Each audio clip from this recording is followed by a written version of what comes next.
मेरे पास एक सवाल आया है और ये प्रज्ञा त्रिवेदी जी का सवाल है और वो पूछ रही हैं कि जॉब नहीं मिल रही है। अब जॉब की तैयारी भी कर रही हूँ, लेकिन रुका नहीं जाता है। 3 साल से ऑलरेडी तैयारी चल रही है, अब पेशेंस यहाँ पर लूज़ हो रहा है। अब वो कह रही हैं कि ऐसे में हम कौन-सा वो आध्यात्मिक तरीका है, ऐसी कौन-सी सोच है जो अपने दिमाग में रख लें कि हम अपनी तैयारी भी करते रहें। इस बात की निराशा भी नहीं हो कि हाँ, हमें जॉब मिलेगी या नहीं मिलेगी, पेशेंस भी हमारा लूज़ ना हो। तो इन्हें हम क्या जवाब दे सकते हैं?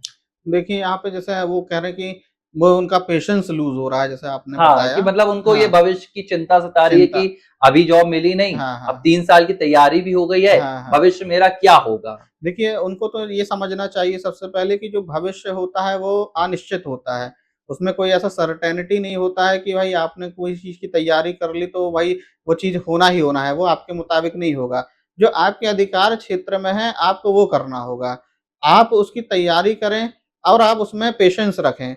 आप पेशेंस रखेंगे और आप उसकी तैयारी करते रहेंगे और अपना काम ईमानदारी से करते रहेंगे, तो आपको उसमें सफलता मिलने के चांस होंगे। अब इसमें देखो ये भी हम नहीं कह सकते कि आपको उसमें सफलता मिलेगी ही मिलेगी और ये भी नहीं कह सकते कि आप उसमें असफल हो जाओगे। लेकिन हाँ, हर चीज़ की पॉसिबिलिटीज़ होती है। हमको अध्यात्म यही सिखाता है कि हर चीज़ की एक संभावना है।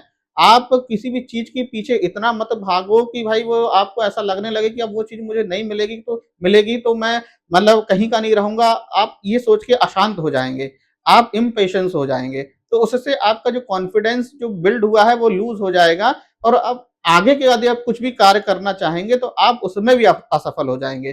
तो आपको क्या समझना है कि अध्यात्म बताता है कि जो भविष्य होती हैं उनकी गतिविधियाँ अनसर्टेन होती हैं, अनिश्चित होती हैं। तो अध्यात्म में धैर्यपूर्वक आपको कार्य करना धैर्य है। रखें तो रखें कैसे? देखो, देखो अब एक व्यक्ति जिसके पास खाने की रोटी है, हुँ, हुँ। वो धैर्य रख लेगा कि चलो ठीक है। अब हाँ, जिसके घर में रोटी नहीं, जॉब लोग क्यों करते हैं? जॉब इसीलिए करते हैं कि जिसके घर में खाने की रोटी नहीं है। हाँ, हाँ। अगर सब कुछ बेटर चलेगा तो वो व्यक्ति जॉब मिले या ना मिले उसकी टेंशन नहीं रहेगी। लेकिन जॉब की टेंशन किसको हो रही है? बोले जिसके घर में खाने की रोटी नहीं है। तो अब जैसे ये प्रज्ञा त्रिवेदी का सवाल है हाँ, हाँ। कि उनको पेशेंस लूज़ हो रहा है। पेशेंस लूज़ होने का कारण सिर्फ ये नहीं है कि जॉब नहीं मिल रही। हाँ। जो जॉब ना मिलने के कारण उनको आपत्तियाँ आ रही हैं, ठीक है? जो जॉब ना मिलने के कारण उनको यहाँ पर स्ट्रेस झेलना पड़ रहा है, घर की समस्या, पर्सनल मतलब कुछ भी हो सकता है। हुँ, हुँ। इनसे लड़ते हुए पेशेंस लूज़ ना हो। देखिए, यहाँ पे जो धैर्य रखने की बात की जाती है कि धैर्य आपको ऐसे रखना है कि आपको अपने लक्ष्य से, अपने एम से हटना नहीं है। आपको उसमें काम करते रहना है, लेकिन आप इस चीज़ से परेशान ना हो कि हमें ये चीज़ मिल नहीं पा रही है। क्योंकि आप अपने काम से ज़्यादा इस चीज़ में जब फ़ोकस करोगे ना कि वो चीज़ मुझे मिल नहीं रही है, तो आप अपने काम को कर नहीं पाओगे। आप काम करते जाओ और मन में ये निश्चय रखते जाओ कि यदि आप काम कर रहे हो लगातार, तो आपको उसमें सफलता ज़रूर मिलेगी। लेकिन यदि आप ये सोच के बैठे हो कि नहीं सफलता मिलेगी ही मिलेगी या असफलता मिलेगी, तो ये आपका सोचना गलत है। क्यों? क्योंकि ना सफलता आपके हाथ में है, ना असफलता आपके हाथ में।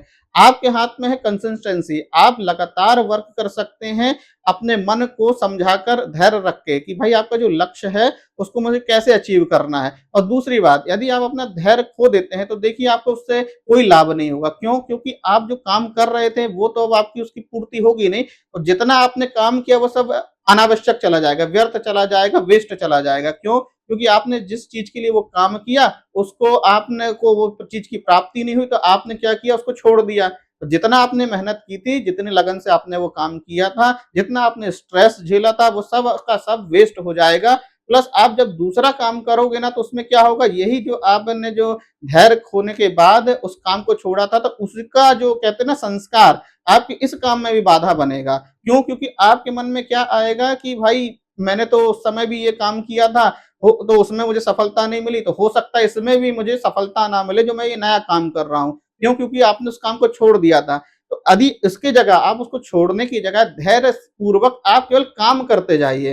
यदि आप उसमें एकदम फ़ोकस्ड होके करते हैं ना, तो उसमें सफलता के देखिए मैं बार-बार बोल रहा हूँ, ये नहीं कह रहा हूँ कि सफलता मिलेगी ही मिलेगी, उसके चांस बढ़ जाएँगे, परसेंटेज बढ़ जाएँगे। आपको आत्मविश्वास रखते हुए जब आप काम करते हो, तो आपको सफलता के चांस मिलते हैं और आप उसको यदि जल्दी-जल्दी छोड़ देते हो और आप ये मन में सोचते हो कि नहीं यार, जो मुझे मिल नहीं रहा है, तब किसी भी काम को करोगे ना, तो आपके संस्कार जानते हो नेगेटिव बिल्डअप होंगे और नेगेटिव संस्कार बिल्डअप होने से आप किसी भी काम में सफल नहीं हो पाओगे या उसके परसेंटेज आपके कम हो नहीं, जाएँगे। मुझे क्या लगता है मतलब ठीक है आपका आंसर सही है। मुझे लगता है जो पेशेंस प्रज्ञा जी का वीक हो रहा है यहाँ पर, हाँ, लूज़ हो रहा है, उसके पीछे प्रज्ञा जी की एक मेंटालिटी है। हाँ, मेंटालिटी क्या है? प्रज्ञा 3 साल से पढ़ाई कर रही हैं और प्रज्ञा को लग रहा है कि इस पढ़ाई का जो एकमात्र रिजल्ट उनको मिलना चाहिए, वो सिर्फ जॉब के रूप में मिलना चाहिए, जॉब के तौर पर मिलना चाहिए। इसके अलावा उन्हें नहीं लग रहा है। जो भी कर रही हैं 3 साल से, उन्हें लग रहा है कि उन्हें कुछ भी गेन नहीं हो रहा। क्यों?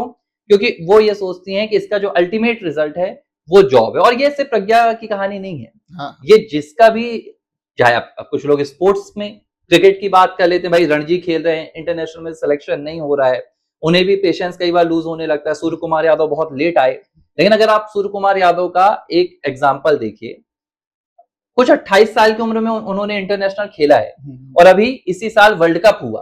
वर्ल्ड कप में वो कैप्टन बने और कैप्टन बनकर वो चैंपियन कैप्टन बन गए। ठीक है, तो इसमें कहानी क्या समझ में आई कि जो काम सूर्य कुमार यादव कर रहे थे, वो काम आज भी सूर्य कुमार यादव के लिए काम आया। मतलब ऐसा नहीं था कि सूर्य कुमार यादव ने 28 साल में, 32 साल में उनका इंटरनेशनल में अगर पदार्पण हुआ, डेब्यू मैच हुआ, तो उनका पूरा भविष्य बर्बाद हो गया।